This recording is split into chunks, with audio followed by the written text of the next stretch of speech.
Hi everyone, welcome back to the channel. I hope you all are doing well. After I posted my last video on a day in my life as a software engineer, some of you guys asked me what I really do as a software engineer, and there were a few more other questions, so I decided to make this video where I talk about what I really do as a software engineer. So if you still haven't checked that video out, I'm gonna link it up here so you can check it out, and let's dive in. I currently work as a senior technical consultant in a consulting company called Perficient, and I've been working here for like almost 3 years now. And my current tech stack looks something like this. So I use Java Spring Boot for the backend development, and then React.js for the UI. And for CI/CD we use Jenkins. For logging, monitoring, and alerting we use Splunk and Dynatrace. Usually when someone says that he or she is a software engineer, the first thing that might come to your mind is that this person might be coding the whole time. But I think that's not the correct picture, because coding is just part of the job. There are many other things that you have to do in the whole application development cycle. Really, when we develop any application or add any functionality to an application, we get a set of requirements from the business or the client. By the time these requirements reach developers like us, they are quite refined and a lot of more detail has been added to them. But before we start working on any such functionality, we as a team come together and talk about what is required to get that functionality in, and do we have everything that is needed, or do we depend on some other team, and things like that.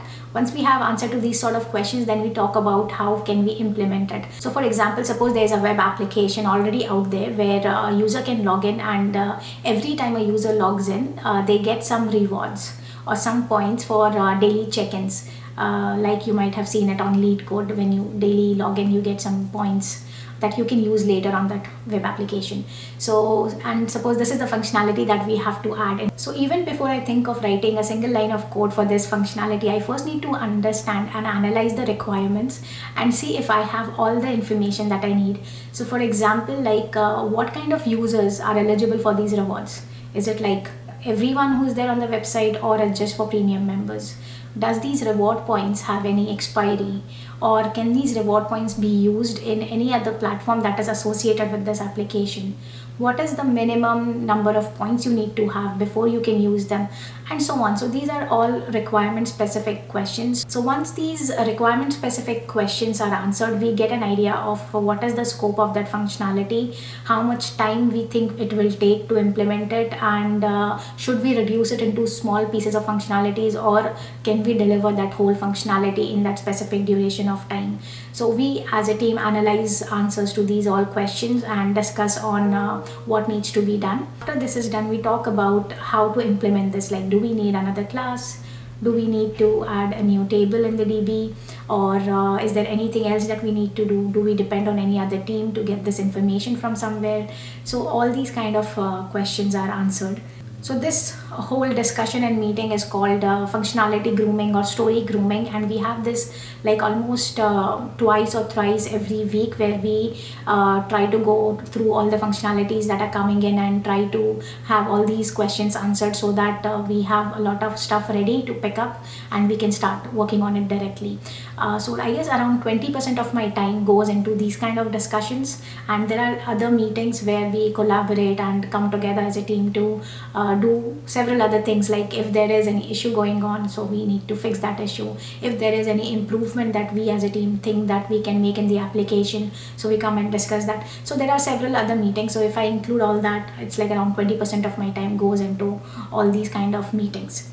Then comes the actual implementation of the coding or the development part, where I'm going to consider testing a part of development. So most of the time I would go ahead and do my development work. If there is any problem, or if there is any doubt, or I feel that I have missed something in the requirement or something I need to revisit, so I'll go ahead and discuss it one of my team members. Or if I feel that I need wider group attention, then I'll go ahead and every morning we have a stand-up call where we talk about if we have any issues and things like that. So I will go ahead and tell everyone that I need their time, and then we'll discuss at the end of the call as to where I'm stuck at. And this is applicable for everyone in the team, because we believe in collaborating and doing more.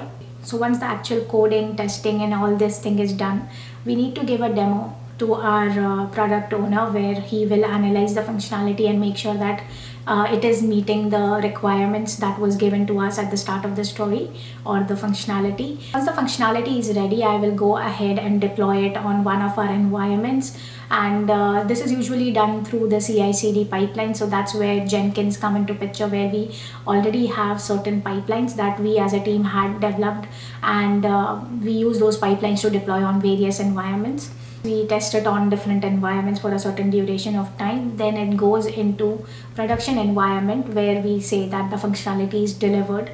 Once the functionality is delivered, there could be times where there are defects or issues with that functionality. If there is any sort of issue that comes up, be it a defect, or it could be a deployment issue, or it could be any sort of issue, so we as a team come together and fix those issues. So we don't really have any specific team who does this post-production support. So we ourselves do all these kind of things as well. Then the rest of the time goes into doing housekeeping activities. There could be certain improvements that we need to do in the application, or do all those sort of housekeeping activities. Along with that, we also take some time to learn. So suppose we are working on a specific tech stack. So if there is something else out there, or if there is a new functionality that has come in, or if there is a new testing tool that it would be good for us to use, so we'll go and try to do all those kind of things. So that's what I really do as a software engineer in my whole day.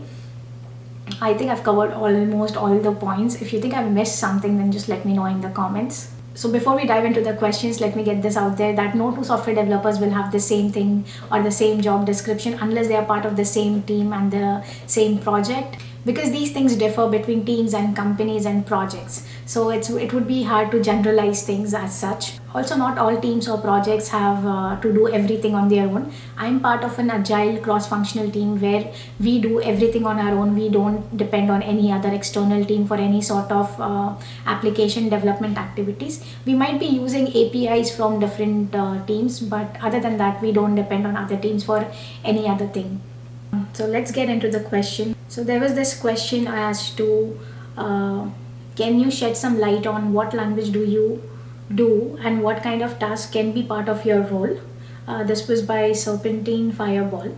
So like I mentioned in the start of the video, my tech stack is basically Java and React.js because I work as a full stack engineer as of now.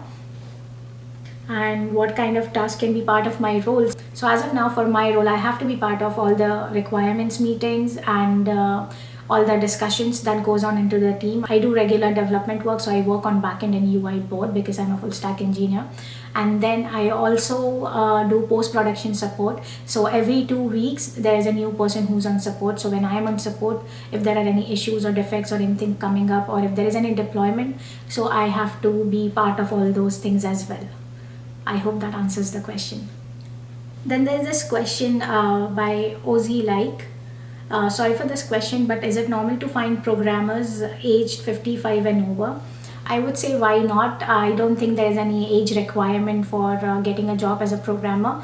I don't know why you asked this question, but if you are around that age and you think you want to be a software programmer, I think you should definitely give it a try. Because I think it all boils down to how passionate and driven you are for what you are really doing. And if you really care about software development, then I think age is just a number. So I think those were all the questions that were asked. If you guys have any more questions, please let me know in the comments and I'll try to address them. Also, if you would like me to make more such videos, then also let me know in the comments so that I can come up with another video very soon.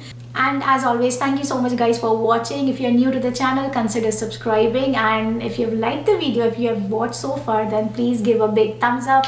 And I'll see you guys very soon in the next one. Till then, bye-bye.